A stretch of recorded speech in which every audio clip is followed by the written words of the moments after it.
Assalamualaikum warahmatullahi wabarakatuh. Saya Dr. Fatimah Syaraha, salah seorang pembimbing untuk ibadah haji jemaah Bushra Holidays. Saya ucapkan kepada semua jemaah umrah dan juga haji Bushra Holidays yang akan pergi bersama saya pada hari ini, 19 Mei 2025, detik yang sangat bersejarah. Dan kita hari ini bersama ahli keluarga kita. Kita mohon kepada ahli keluarga kita, tolong doakan kita supaya Allah menjaga agama kita, amanah kita dan penutup amalan kita seperti yang diajarkan oleh baginda Nabi sallallahu alaihi wasallam.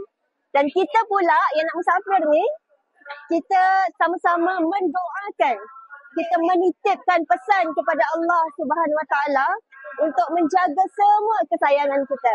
Sebab Allah adalah sebaik-baik penjaga.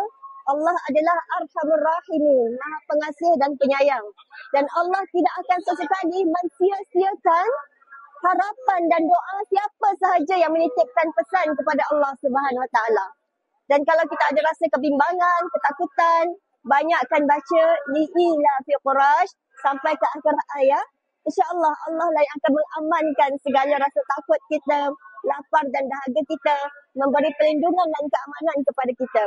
Jadi jomlah kita lalui perjalanan suci yang diberkati ini dengan jiwa yang sangat teguh berpegang kepada Allah Subhanahu Wa Taala, niat cari Allah. Dan ini bagaikan latihan awal yang Allah siapkan minda kita untuk meninggalkan kesayangan. Bawa pun sikit-sikit je yang boleh bawa. Pergi terbang ke negeri yang asing. Dan mudahan nanti saat kita betul-betul berjumpa dengan Allah, kita sangat bersedia dan kita sangat menjadi orang yang bergembira balik kepada Tuhan mereka. Jadi para jemaah yang akan datang, siapkan diri dari sekarang. Terima kasih sebab ikuti kami. Sebab ilmu dan pengalaman ini sangat berharga dan menginspirasikan. Membuatkan kita lebih bersedia dari sekarang. Menyiapkan keuangan, ilmu, fizikal, mental, emosi. Dan insyaAllah kalian juga akan menikmati detik seterharu ini, seberkat ini. InsyaAllah kita semua akan merasai menunaikan rukun Islam yang kelima. Doakan kami semua. Assalamualaikum warahmatullahi wabarakatuh.